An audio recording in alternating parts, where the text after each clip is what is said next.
ஆதியாகமம் 41ஆம் அதிகாரத்திலே 51வது வசனத்தை நாம் எல்லாரும் சேர்ந்து வாசிக்க போகிறோம். ஆதியாகமம் 41ஆம் அதிகாரத்திலே 51வது வசனம்.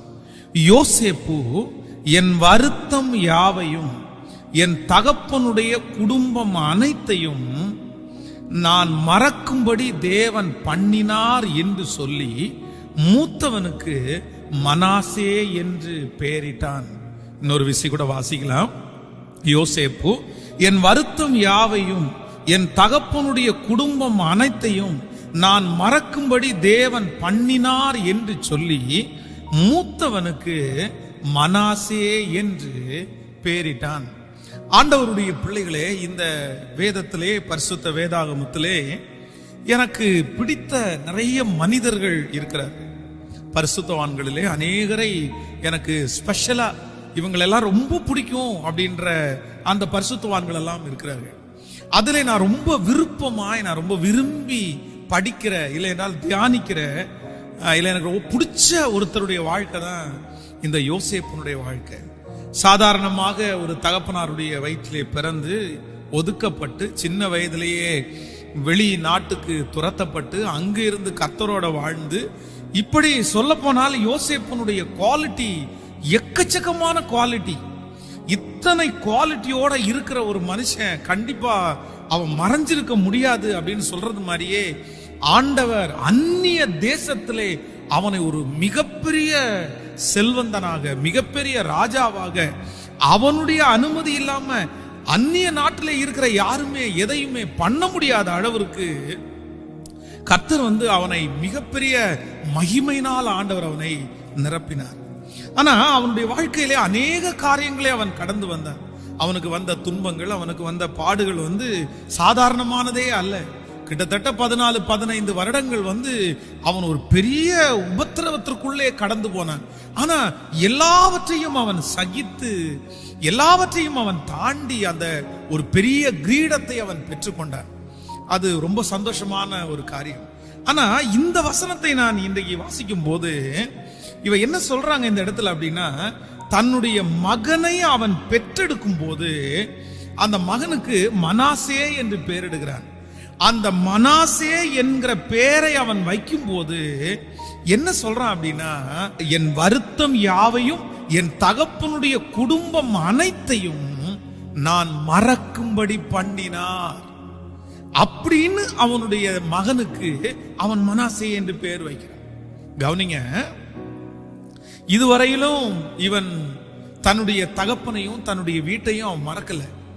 ஆனா இப்பொழுது அவன் ஒரு முடிவு எடுத்துட்டான். அவ்வளவுதான், ஆண்டவர் என்னை மறக்கும்படி பண்ணினார். என் அப்பா வீட்டை நான் மறந்துட்டேயா, என் குடும்பத்தை நான் மறந்துட்டேயா, நான் கடந்து வந்த பாதையை நான் மறந்துட்டேயா. அப்போ ஒரு தேவனுடைய பிள்ளையினுடைய வாழ்க்கையிலே இந்த மறக்க வேண்டிய அவசியம் என்று ஒன்று. நீ ரொம்ப கவனமா நீங்க கவனிக்கணும். சில காரியத்தை நம்ம ஞாபகம் வைக்க வேண்டிய அவசியம் இருக்குது. சில காரியத்தை நம்ம ஞாபகம் வைக்கல அப்படின்னா, நம்முடைய சிந்தையில வைக்கல அப்படின்னா அது ஆபத்தாக மாறிவிடும். ஆனால் எந்த அளவிற்கு ஒரு காரியத்தை நம்ம ஞாபகம் வச்சிருக்கும் போது நமக்கு ஒரு ஆசீர்வாதம் உண்டாகிறதோ, அதே போல சில காரியங்களை மறக்கிறது ஆசீர்வாதம் அப்படின்றத மறந்துடக்கூடாது. எல்லாத்தையுமே நம்ம ஞாபகத்துல வச்சிருக்க கூடாது. எல்லாத்தையுமே நம்ம ஞாபகத்துல கொண்டு வந்துடவும் கூடாது.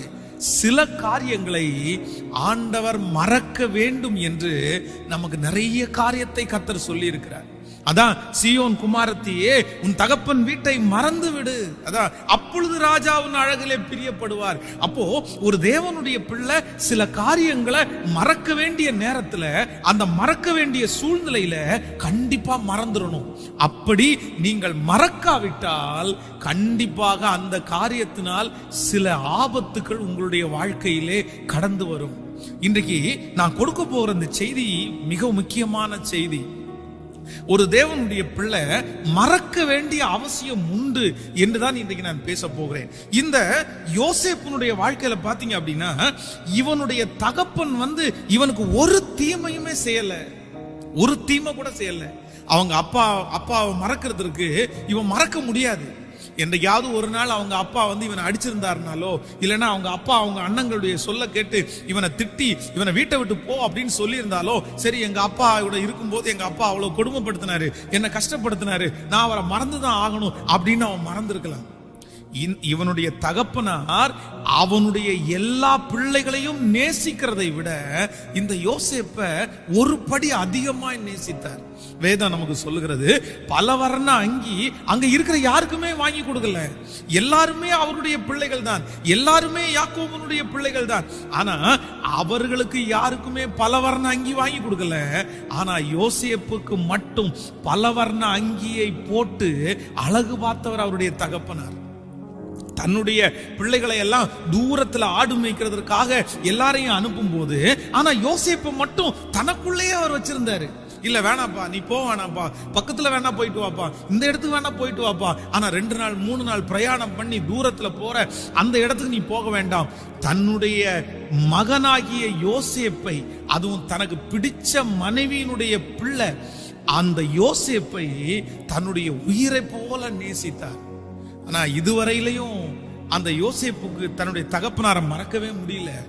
அவங்க அப்பா செஞ்சதெல்லாம் ஞாபகம் வருது, அவங்க அப்பா ஊட்டி விட்டது, அவங்க அப்பா ட்ரெஸ் போட்டு அழகு பார்த்தது, எதையுமே மறக்க முடியல.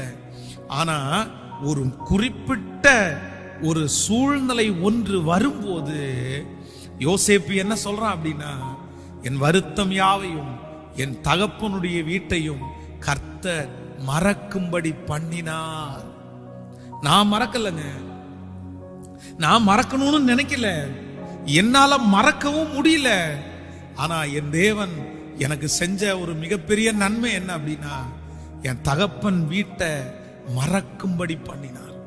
இன்றைக்கு இந்த ஜெபத்துல இருக்கிற ஏதோ ஒரு தேவனுடைய பிள்ளை, நீங்க மறக்க முடியாம கஷ்டப்படலாம். என் குடும்பத்தை என்னால மறக்க முடியல பாஸ்டர், என் தகப்பனாரை என்னால மறக்க முடியல, என்னுடைய பிள்ளையை என்னால மறக்க முடியல. அந்த காரியங்கள் உங்களுடைய, நீங்க மறக்கணும் அப்படின்னு நினைச்சா கூட உங்களுடைய ஞாபகத்திற்கு வந்து கொண்டே இருக்கலாம். நான் எவ்வளவு ட்ரை பண்ணி பார்க்கிறேன், இல்ல என் பிள்ளையினுடைய ஞாபகம் வந்துட்டே இருக்குது.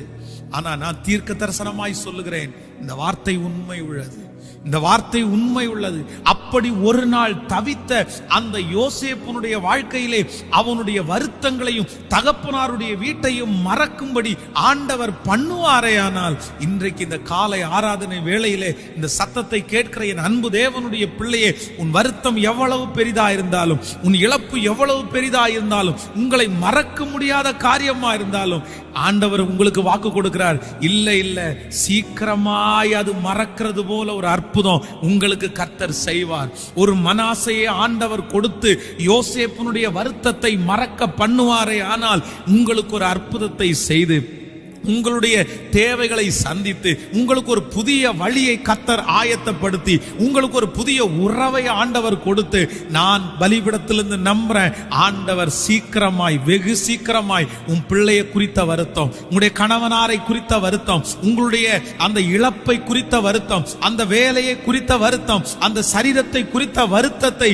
கர்த்தர் மறக்க பண்ணுகிற நாள் துரிதமாய் வரும் என்று நான் நம்புகிறேன். நம்புறவர்கள் என்னோடு சேர்ந்து கரங்களை தட்டி கர்த்தருடைய நாமத்தை மகிமைப்படுத்துவோம். ஹல்லேலூயா. நம்முடைய தேவன் யார் என்றால், நம்முடைய வருத்தங்களை மறக்க பண்ணுகிறவர்.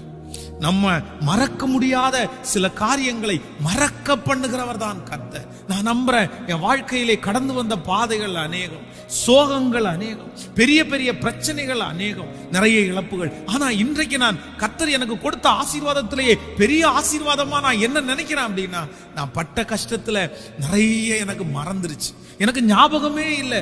ஒருவேளை அப்படி நடந்திருக்குமா அப்படின்னு சொல்றத நான் யோசிச்சு பார்க்கணும், அதுக்கப்புறம் தான் எனக்கு ஞாபகமே வரும்.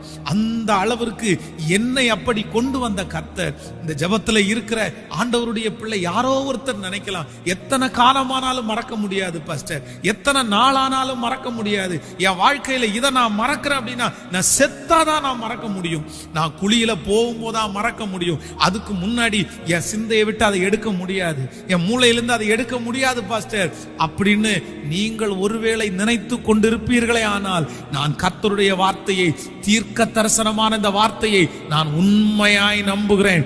யோசேப்புக்கு அப்படிப்பட்ட அற்புதத்தை என் தேவன் செய்வது உண்மையானால், உங்களுடைய வாழ்க்கையில நீங்கள் கடந்து வந்த அந்த பிரச்சனை, மறக்க முடியாத அந்த பிரச்சனை, அது எவ்வளவு ஆணித்தரமா இருந்தாலும், ஓ ஹalleluya, அது எவ்வளவு யார் எத்தனை பேர் வந்தாலும் அதை எடுக்க முடியாமல் பிடுங்க முடியாமல் இருந்தாலும், கர்த்தர் உங்களுக்கு ஒரு ஆவியை அனுப்புவாரே ஆனால், கர்த்தர் உங்களுக்கு ஒரு பலனை அனுப்புவாரே ஆனால், கர்த்தர் உங்களுக்கு ஒரு அற்புதத்தை செய்வாரே ஆனால், அது மறக்கிற காலம் வரும் என்று கர்த்தர் உங்களுக்கு ஆணையிடுகிறார். ஹalleluya.